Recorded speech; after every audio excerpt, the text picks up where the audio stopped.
우리 옆에 계신 분에게 한번 이렇게 인사했으면 좋겠습니다. 샬롬, 당신과 함께함이. 샬롬, 사랑합니다. 샬롬, 감사합니다. 샬롬, 미안합니다. 살다 보면 미안할 때도 있고 감사할 때도 있고, 그럼에도 불구하고 사랑하는 저와 여러분이 되기를 주님의 이름으로 축복합니다. 여러분, 기독교는 기쁨의 종교입니다. 오늘 본문의 말씀을 통하여서 성령님의 기쁨이 충만한 제자들, 성령님의 기쁨이 충만한 제자들이라는 제목으로 하나님의 말씀을 선포하겠습니다. 기독교의 핵심인 이 복음은 고구마같이 답답한 어두운 세상에 울려 퍼지는 기쁜 소식과도 같습니다. 예수님과 함께하는 곳은 그 어디든 그 누구든 언제든 기쁨이 넘치는 잔치의 자리였음을 기억하시기 바랍니다. 예수님이 가시는 곳마다 병으로 절망에 빠진 자는 치유의 기쁨으로 노래하며, 소외받고 버림받은 자들은 예수님이 내민 손을 붙잡고 즐거워하며, 죄에 매인 자들은 영생의 기쁨으로 영광을 돌렸습니다. 예수님이 함께 하시면 죄와 슬픔은 사라지고 의심의 구름은 걷히고 변함없는 기쁨의 주님께서 밝은 빛을 주시는 줄 믿습니다. 예수님이 계신 곳에는 모든 사람이 기쁨의 웃음으로 얼굴이 환했습니다. 우리 옆에 사는 분의 얼굴을 한번 보시면서 환하게 한번 웃어주시면 감사하겠습니다. 웃지 못한다 할지라도 미소의 눈빛으로 바라봐 주시기 바랍니다. 그러나 여러분, 예수님이 함께 하시는 그곳에 반대로 얼굴을 찌푸리고 근엄한 척 자리를 차지하고 있던 사람들도 있었습니다. 그들은 어떤 사람들입니까? 바리새인들, 대제사장들, 그리고 사두개인들, 예수님을 싫어하던 이들입니다. 여러분은 지금 어떤 모습으로 예배하고 계십니까? 그런데 오늘 이 예배 가운데 웃고 있지만 울고 있는 사람도 있고, 웃을 수 없는 상황에 놓인 이들도 있을 것입니다. 그럼에도 불구하고 예수님의 이름은 세상의 소망인 줄 믿습니다. 슬픈 마음 있는 사람도 예수님의 이름을 믿으면 영원토록 변함없는 기쁨을 얻을 줄 믿습니다. 예수님의 이름을 의지하여 기쁨의 예배를 드리는 저와 여러분이 되시기를 주님의 이름으로 축복합니다. 첫 번째로 여러분, 제자들은 구원의 소식으로 기뻐합니다. 세상의 소식에 기뻐하는 것이 아니라 구원의 소식을 들을 때에 기뻐하는 것이지요. 48절의 말씀입니다. 이방인들이 듣고 기뻐하며 하나님의 말씀을 찬송하며 영생을 주시기로 작정된 자는 다 믿더라. 아멘. 오늘 본문에서 제자들은 비시디아 안디옥에서 전도하다가 유대인들의 박해를 받아 더 이상 전도를 하지 못하여서 이고니온으로 쫓겨나게 됩니다. 그러나 여러분, 52절 말씀을 보시면 제자들은 도망치면서도 쫓겨나면서도 기쁨과 성령님으로 충만하였다라고 말씀하고 있습니다. 여러분, 살다 보면 계획대로 되지 않을 때가 있지요. 문제들이 얽히고 꼬여버릴 때도 있지요. 원했던 결과가 아닌 답답한 상황에 몰리게 될 때도 있습니다.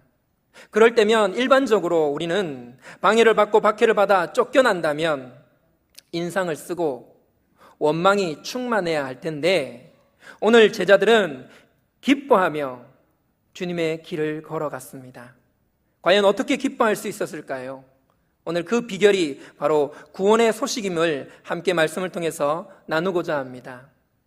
스데반의 순교로 촉발된 이 땅끝 선교는 13장에 들어서 안디옥 교회가 바나바와 바울을 파송함으로 본격적으로 진행이 됩니다. 전도 여행은 3차에 걸쳐서 진행이 되게 되는데, 오늘 13장과 14장은 1차 전도 여행에 관한 기록입니다. 그 여정을 간단하게 살펴보면 여러분, 13장의 4절에서 12절의 말씀을 눈으로 한번 보십시오. 이곳에는 구브로에서의 사역을 기록하고 있습니다. 바나바와 사울 일행은 바나바의 고향으로 알려진 이 구브로라는 섬에서 전도의 첫 발걸음을 내딛습니다. 구브로의 동부에 위치한 항구 도시인 살라미와 온 섬을 다니면서 전도하였습니다. 그리고 구브로의 수도인 바보라고 하는 지역, 파포라는 지역에 이르러 총독인 서기오 바울을 전도합니다. 이 과정에서 전도를 회방하는 유대인의 거짓 마술사인 바 예수가 바울의 책망을 듣고 눈이 멀게 되는 사건이 기록이 되어 있지요. 그 다음 12절에서 13절에서 52절은 비시디아 안디옥에서의 사역을 중점적으로 말씀하고 있습니다.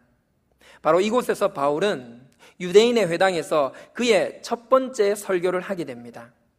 15절에서 41절에 나타난 바울의 설교의 핵심은 의롭게 되는 것이 예수님을 통하여만 의롭게 될 수 있다라고 선포하고 있습니다. 의롭게 되는 일에 온갖 정성을 바쳤던 이 유대인들의 삶을, 그들의 잘못된 삶을 지적하면서 사람이 율법으로는 결코 의롭게 될 수 없다라고 선포합니다. 오직 예수 그리스도를 통해서만 의롭게 될 수 있음을 선포하였지요. 복음의 진수를 선포하였습니다. 그런데 42절에서 45절의 말씀을 한번 보십시오. 바울의 설교를 들은 이들이 두 가지의 반응으로 나뉘게 되는 것을 볼 수 있습니다. 비시디아 안디옥 시민들은 그들은 비록 이방인이지만 복음의 열망으로 가득 차게 되지만, 반면에 유대인들은 시기심으로 가득 찼습니다. 바울 일행이 전하는 복음에 열광하는 이방인들을 보고 시기심이 발동한 이 유대인들은 그들을 비방하며 박해하며 내쫓게 되는 것이지요. 유대인들은 시기심에 사로잡혀 분별력을 잃고 진리를 향한 마음마저 닫아버리고 있습니다. 여러분, 신앙생활에서 시기심이 생기면 신앙생활의 기쁨을 잃어버리게 됩니다. 기쁨이 없는 신앙생활이 지속되고 계십니까? 그렇다면 내면을 잘 들여다보십시오. 혹시 질투나 시기심에 마음을 빼앗긴 적이 없는지 살펴보시기 바랍니다. 또한 여러분, 오늘 바울의 설교를 들은 이들의 반응을 보면서 우리는 무엇을 깨닫게 됩니까? 스스로를 선택받은 민족이라 여기면서 복음을 받아들이지 않았던 유대인들, 그들은 영생에서 제외되지만 복음을 열망하며 예수님을 영접한 이방인들은 하나님의 백성이 되고 영생을 누리게 되는 것입니다. 여러분, 구원의 기준은 출신이 아니라 바로 믿음인 것이지요. 모태신앙이라는 신앙의 배경이나 20년, 30년 신앙의 이력만으로는 구원함에 이를 수 없는 것입니다. 오직 믿음으로 구원을 받습니다. 48절입니다. 48절에 보시면, 죄송합니다. 넘어가 버려가지고요. 자기 마음대로 움직이네요. 과학 문명이 참으로 좋을 때가 많지만 때로는 이렇게 문제를 일으키게 되면 난감하게 될 때도 있습니다. 48절에 보시면 구원의 소식에 시기심에 눈이 멀었던 유대인들은 분노를 일으켰다면 이방인들은 듣고 기뻐하며 하나님의 말씀을 찬송하였다라고 말씀하고 있습니다. 여러분, 지난주에 전도 대행진을 진행하면서 주여 가만히 있기를 바랍니다. 도와주시옵소서. 제가 그렇게 기계치가 아닌데 이상하게 저는 기계를 만지면 문제가 생기더라고요. 그래서 다음에는 한번 고민해 보겠습니다. 네. 예. 다시 말씀을 선포하겠습니다. 예, 전도대행진을 진행하면서 이 태신자 200명이 우리 예배에 200여 명이 예배에 참석하셔서 복음을 들었다라는 것은 우리 담임 목사님께서도 말씀하셨지만 참으로 기적적인 일입니다. 여러분, 개포동이라고 불리던 이 황남동 지역에 경주 전역에서 심지어는 울산에서까지 오신 분들이 있는 것을 보며 너무나도 놀랐습니다. 우리의 모든 수고와 노력을 주님이 기억하며 주실 줄을 믿으며 모든 영광은 하나님께 돌려드립니다. 하지만 여러분, 저와 여러분 이와 같은 사역을 얼마나 많이 해보셨습니까? 대신자 초청잔치라든지 불신자 초청 예배, 알파데이와 같은 전도와 관련된 사역들을 얼마나 많이 해보셨습니까? 한두 번 해본 게 아니지요. 대부분의 교회가 이런 사역을 마치면 좋은 말도 있지만 때로는 부정적인 말들도 있습니다. 일회성 행사로 끝나버리는 것에 대해서 우려 섞인 말들이 있습니다. 또한 이런 행사로 인해서 섬기는 분들이 자칫 지치게 된다라고 이야기하는 분들도 있습니다. 선물이 이렇다 저렇다, 선물 때문에 오는 거지 예수님 믿으러 오는 건 아니다라고 이야기하는 분들도 있습니다. 맨날 전도하는 사람만 전도한다, 그 사람이 그 사람이다, 여기 온 사람들 중에 교회에 정착할 가능성이 거의 없다 등, 이런 사역은 밑 빠진 독에 물 붓듯이 재정을 왜 그렇게 많이 퍼붓느냐 등등등의 우려를 넘어 비난에 가까운 말들을 하는 경우도 비일비재합니다. 그러나 여러분, 그럼에도 불구하고 교회에서 이 사역을 포기하지 않는 것은 이 사역이 불신자들에게 교회의 문턱을 낮출 수 있는 효과적인 사역이기 때문입니다. 사랑하는 여러분,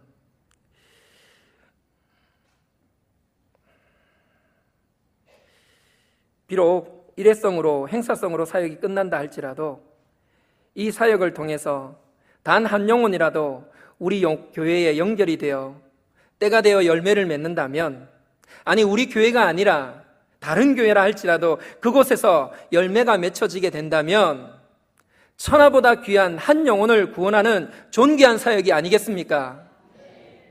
분명한 것은 우리는 씨를 뿌리고 하나님께서는 자라나게 하신다는 것입니다. 그것을 믿기에 포기할 수 없는 사역입니다. 더욱이 여러분, 그리스도인들은 하나님이 기뻐하시는 일을 할 때가 가장 기뻐할 때입니다. 전도대 행진의 날에 저는 지금껏 제가 본 교우들의 모습들 중에서 가장 기뻐하는 모습들을 보았습니다. 본당 로비는 장날같이 분주하고 교우들은 섬기느라 지쳐 보였지만 그 맡은 자리에서 자신이 하는 일이 영혼 구원을 위한 일임을 확신하며 협력할 때에 기뻐하는 모습들을 보았습니다. 그분들의 얼굴에는 성령님의 기쁨으로 미소가 가득하였고 목소리에는 배려와 헌신이 담겨 있는 것을 느꼈습니다. 사랑하는 여러분, 주님의 기쁨이 되기를 원하십니까? 주님이 기뻐하시는 일을 하시기를 주님의 이름으로 축복합니다. 두 번째로, 제자는 고난과 박해를 통해서 성령님의 기쁨을 깨닫게 됩니다. 50절 말씀입니다. 이에 유대인들이 경건한 귀부인들과 그 신의 유력자들을 선동하여 바울과 바나바를 박해하게 하여 그 지역에서 쫓아내니. 아멘. 복음을 전하는 바울과 그 바나바를 유대인들은 영향력 있는 인사들을 동원해서 그 성에서 쫓아내버렸습니다. 더욱이 비시디아 안디옥의 이 경건한 귀부인들과 유력자들은 유대인들의 선동에 동조하여서 바울의 일행들을 박해하고 강제로 추방하는 데 앞장섭니다. 여기서 여러분, 귀부인이라는 그 단어는 용모가 아름답고 예의 바르고 신분이 높은 존귀한 부인을 가리킵니다. 또한 경건하다라는 이 말의 표현은 이방인들 가운데서 하나님을 경외하는 자들을 가리킬 때에 이 경건하다라는 단어를 표현을 씁니다. 여러분 보십시오. 전도를 막아선 이들은 하나님을 모르는 자들이 아닙니다. 예의와 교양이 없는 이들이 아닙니다. 그런데 유대인들의 선동에 놀아나자 그만 복음의 원수로 행하게 되는 것입니다. 누구보다 경건과 교양, 지위와 권세를 가진 자부하던 그들이 복음의 대적자로 자처하고 있는 것이지요. 여러분, 이 세상의 부귀영화가 아무리 좋아 보여도 영광스러운 영생을 저버릴 만큼 크지 않는 줄 믿습니다. 여러분 믿으십니까? 또한 여러분, 제자로서 살아가고자 하는 자는 욕과 핍박을 당하고 악한 말을 듣는 등의 고난을 당할 수밖에 없습니다. 제자는 세상 속에 살지만 세상의 가치관이 아닌 예수님의 가치관으로 살며 세상의 방법이 아닌 하나님 나라의 법으로 살기 때문에 세상과는 부딪힐 수밖에 없는 것이지요. 기독교가 특별한 것은 바로 이것입니다.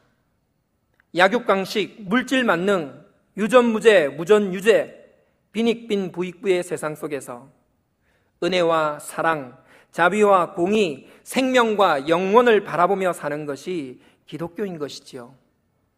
여러분, 더욱이 제자들은 어둠의 세상 주관자들과 하늘에 있는 악의 영들과 영적인 전쟁을 하는 자들입니다.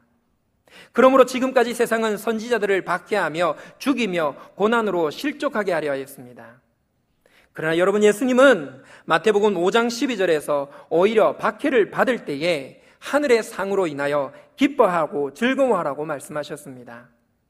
예수님을 위해 고난을 받는 것은 예수님의 영광에 참여하는 것입니다. 우리가 예수님과 함께 영광을 받기 위해서는 고난도 함께 받아야 하는 것이지요. 우리가 받을 이 영광은 로마서 8장 18절 말씀해 보시면 지금 우리가 받는 고난에 비하면 비교할 수 없는 영원한 영광이다라고 말씀하고 있습니다. 그러므로 베드로전서 4장 13절에 오히려 너희가 그리스도의 고난에 참여하는 것으로 즐거워하라. 이는 그의 영광을 나타내실 때에 너희로 즐거워하고 기뻐하게 하려 함이라 말씀하고 있는 것입니다.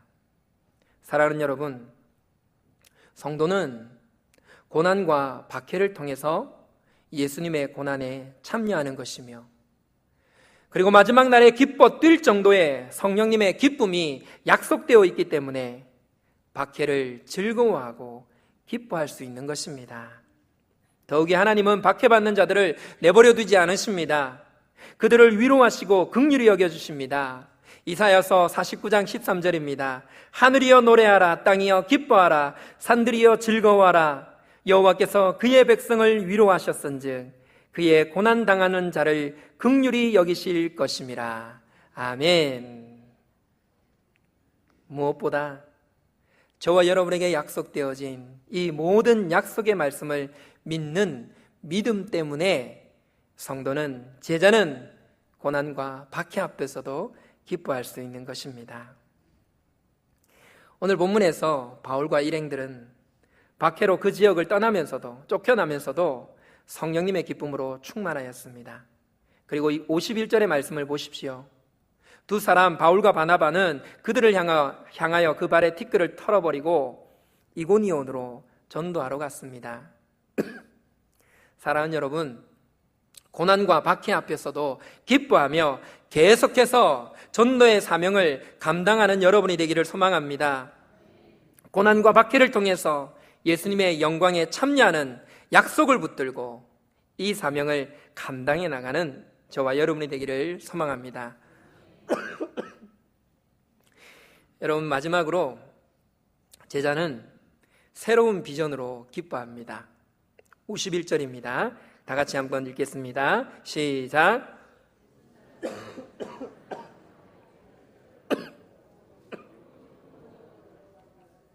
아멘. 예. 유대인의 비방과 이 선동에 바울과 바나바는 결국에는 비시디아 안디옥을 떠나서 이고니온으로 전도를 하러 가게 됩니다.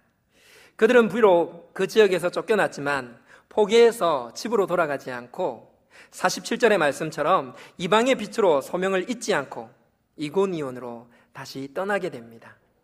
여러분, 사역의 방해가 사명의 실패는 아닙니다. 우리는 성공이 아니라 소명과 충성으로 부름받았음을 잊지 맙시다. 오늘 본문 1차 전도 여행은 사람의 계획이 아니라 하나님의 계획임을 우리는 발견하게 됩니다. 여러분, 조금 넘어가셔서 13장 4절의 말씀을 한번 보십시오.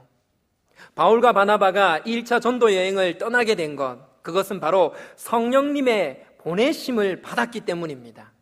여러분, 여기서 성령님이 보내셨다는 것은 성령님께서 계획하신 땅끝 선교의 비전들을 그들에게 보여주시고 구브로로 보내신 것입니다. 이 모든 전도가 성령님의 주관하심 안에 있는 것입니다. 구브로와 비시디아 안디옥에서의 전도를 위해서 보내신 성령님께서는 이제 51절 말씀에 새로운 곳으로 인도하지요. 여러분, 우리는 이 장면에서 합력하여 선을 이루시는 하나님의 섭리를 발견하게 됩니다. 겉으로 보면 바울과 바나바는 유대인들의 비방과 선동에 쫓겨나지만 오히려 이고니온으로 향하고 있습니다. 이고니온은 소아시아 지역의 전도를 위한 하나님의 계획인 것을 발견하게 되는 것이지요. 이곳은 소아시아의 중심부입니다. 에베소에서 다소로 향하는 길목에 위치한 교통의 요충지로서 이후에 소아시아 복음의 전도의 중심지가 되는 것이지요. 새로운 비전으로 이끄시는 하나님의 섭리를 보게 되는 것입니다. 고인물은 썩는다는 말이 있지요. 하나님의 선민이라고 자만에 빠진 이스라엘 백성들은 수없이 경고와 은혜에도 불구하고 그 고인 곳에서 조금도 나오려고 하지 않았습니다. 결국 하나님은 부패한 그들을 아수르와 바벨론을 통하여 세계로 흩으셨고, 그들이 흩어진 후에서야 새로운 세계를 보기 시작했습니다. 그런데 초대교회도 마찬가지입니다. 예수님께서 지상 명령을 주셨지만 여전히 예루살렘에 모여있던 성도들을 박해를 통해서 세계로 흩으셨습니다. 이렇게 고난은 전혀 새로운 세계에 대한 눈을 뜨게 하는 것이죠. 왜 하나님께서 고난을 주십니까? 하나님이 보여주시고자 하는 전혀 새로운 세계를 향하여 눈을 뜨라는 하나님의 뜻인 줄 믿으시기 바랍니다. 여러분에게 고난이 닥쳐왔습니까? 위기가 닥쳐왔습니까? 당황하지 마십시오. 그리고 하나님이 나에게 펼쳐 보여주시려는 새로운 세계가 무엇인지 묵상하십시오. 그것은 기도의 세계일 수도 있습니다. 겸손일 수도 있습니다. 고난 앞에서 뒤로 물러가지 말고 새로운 비전을 보며 기쁨으로 나아가는 저와 여러분이 되기를 소망합니다. 사랑하는 여러분, 다음 주는 우리 남부교회가 41주년을 맞이합니다. 여러분은 교회를 위해서 어떤 비전을 바라보고 계십니까? 어떤 꿈을 꾸고 계십니까? 전도는 기쁨의 발걸음입니다.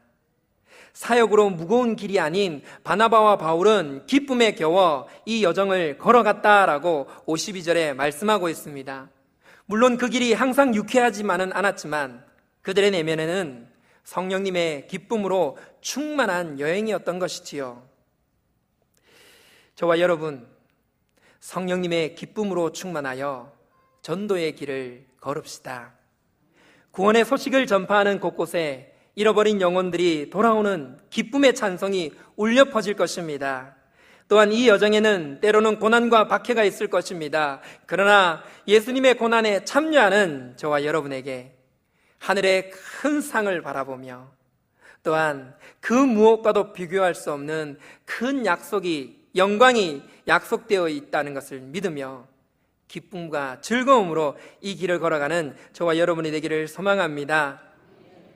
때로는 내 생각대로 되지 않음을 답답해하기보다 새로운 비전을 여시는 하나님을 인하여 기뻐하며 이 길을 걷는 저와 여러분이 되기를 주님의 이름으로 축복합니다. 기도하시겠습니다. 사랑과 은혜가 충만하신 주님, 세상의 즐거움으로 기뻐하지 않고 구원의 소식으로 기뻐합니다. 고난과 박해가 있더라도 뒤로 물러가지 않고 성령님의 기쁨으로 충만하여 전도의 길을 걷는 우리 남부교회 모든 교우들과 이 길에 함께하여 주시기를 간구하며 주님이 동행하여 주시옵소서. 오늘도 이 예배 가운데 하나님께서 귀한 예물을 드린 손길들을 기억하여 주시옵시고 그 마음의 중심을 받아주셔서 하나님 뜻하신 약속대로 응답하여 주시옵소서. 복의 복을 다하여 주시옵시고 하나님이 기뻐하시는 흠양하시는 예물이 되게 하여 주시기를 원하며 예수님의 이름으로 기도드립니다. 아멘.